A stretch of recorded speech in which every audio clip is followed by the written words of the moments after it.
ना स्मरण में आ गई, मैं सुनाता हूं। ऐसी वो लड़की, इतनी फैसिलिटियां दे दी गई उसे, इतने वस्त्र दे दिए गया उसके पास, वो अपने आप वस्त्र खरीदती। इतने गंदे, एक दुकान में वह वस्त्र लेने गई और दुकानदार से कहती है स्कर्ट दिखाइए। दुकानदार ने देखा कि 18 साल की बिटिया है, उसने स्कर्ट दिखाया। बोले और मिनी दिखाइए। उसने 16 साल की दिखा दी, और मिनी दिखाई। उसने 14 साल का दिखा दिया, और मिनी दिखाइए। उसके साथ 5 सहेलियां थी उसकी। अंत में उस बेचारे ने, दुकानदार ने 12 साल की बिटिया का स्कर्ट 18 साल के लिए दिखाया। वो सब कहती हैं चलो इसके पास और छोटे कपड़े नहीं होंगे अपने लिए, हटाओ दूसरी दुकान देखते हैं। तो वहाँ एक दादाजी बैठे थे 75 साल के। तो दादाजी कहते हैं अबे लड़कियों कपड़े ही क्यों पहनती हो, तुम्हें शर्म नहीं आती? क्या करारा थप्पड़ मारा दादाजी ने, मगर उन बेशरमों को अकल ठिकाने नहीं आई। जब उनका चरित्र लुट जाएगा, जब उन्हें अकल आएगी, क्योंकि पैसा उनके हाथ में है, एटीएम उनके हाथ में है। और उसने एक ने वही एक मांसाहारी शराबी से दोस्ती कर ली, उसे अपनी गाड़ी में ले जाती, घुमाती। पिता ने कहा बेटा कार ले लेना, कार दिलवा दी पिता ने। कोचिंग जाना पड़ता है, गर्मी का समय रहता है, स्कूटी से कैसे जाएगी बेटी, काली पड़ जाएगी धूप में। और कार खरीद दी। और कार में वो किसे घुमाती थी? जब किसी ने उसके पिता से कहा कि आपकी बेटी बहुत पतित हो चुकी है, आप समझें जरा।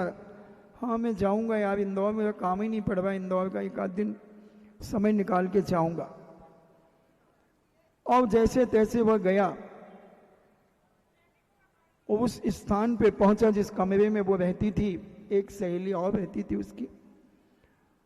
और जब वो पापा पहुंचा, पिता नहीं पापा, पिता तो हमारे बहुत अच्छे होते हैं। जब उसका पापा पहुंचा, फोन लगाया तो उसकी, वो तो निकल गई थी। उसने कहा पापा मैं घूमने गई हूं, अभी बाद में आऊंगी। पहुंचा रूम पर तो एक बिटिया और थी। बोले कहाँ गई तुम्हारी सहेली?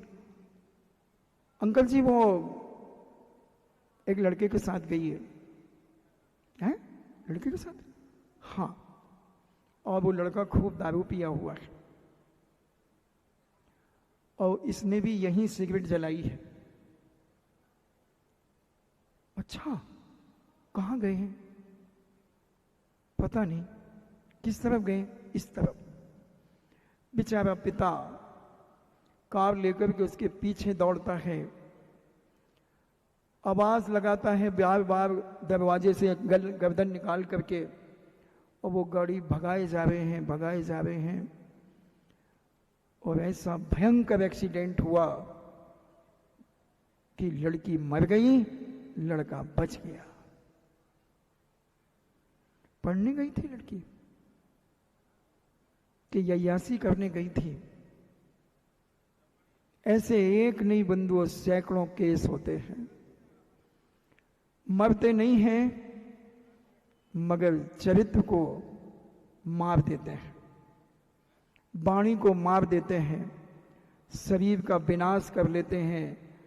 इसका मूल कारण है विवेक का अभाव, संस्कारों का अभाव। पापा मम्मी के द्वारा दिया हुआ धन बर्बाद करने में कारण बन गया। और पिता वह होता है, मां वह होती है, हिसाब पाई पाई का, चाहे भाई भाई क्यों ना हो, हिसाब पाई पाई का प्रत्येक बेटे और बेटी का हिसाब पिता को लेना चाहिए। जब तक बेटा स्वयं नहीं कमाने लगता, तब तक उसके पहले प्रत्येक पिता को उस बेटे का हिसाब लेना चाहिए। बेटे तुमने 500 रुपए दुकान से उठाए थे, किस किस में खर्च किए? विनोबा भावे हुए। विनोबा भावे के पिताजी बहुत स्ट्रिक्ट थे। विनोबा भावे सो भी जाते थे तो पिताजी उसे उठाते थे।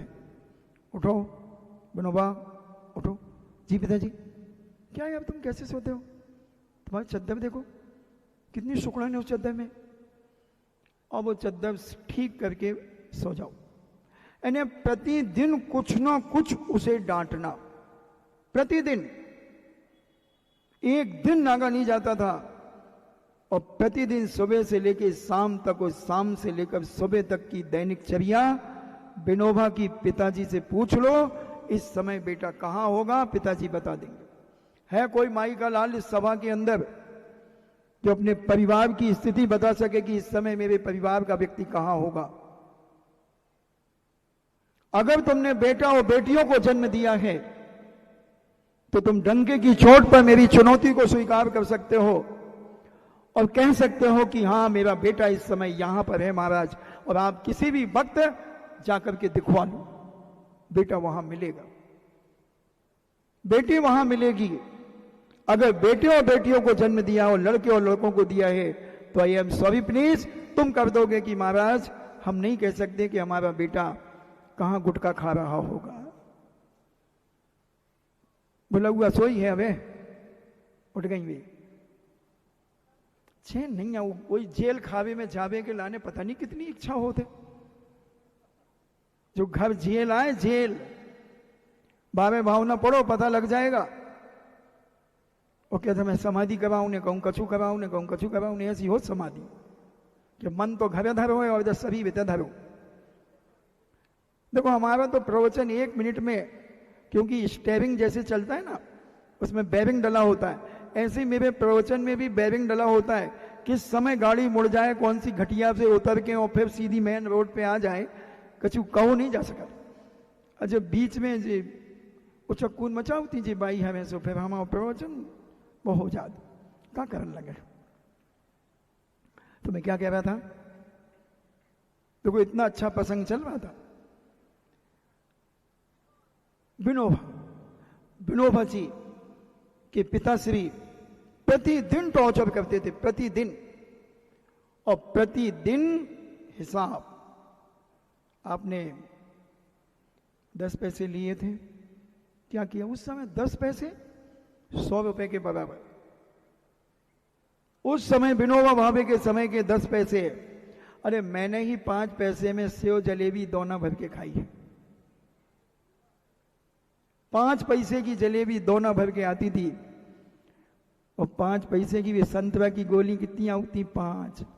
अब 98 की 1 रुपया की 1 आउत बा, इतनी सी कलीबा संतरा की कली बनी वेदबा, वो पैकेट में धर के बेचा तो ये 10 रुपया की 10, 5 की 5, हम तो बेच रहा हुई।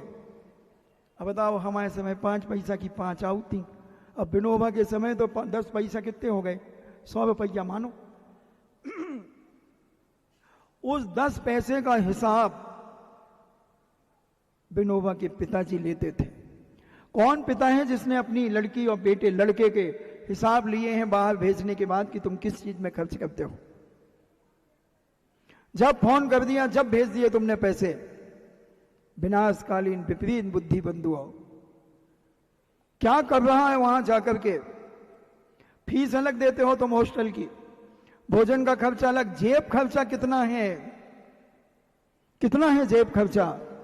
कोई हिसाब नहीं। जब चाहे कभी 500 मंगा लिए, कभी 1000 मंगा लिए, कभी 200 मंगा लिए, कोई गिनती नहीं।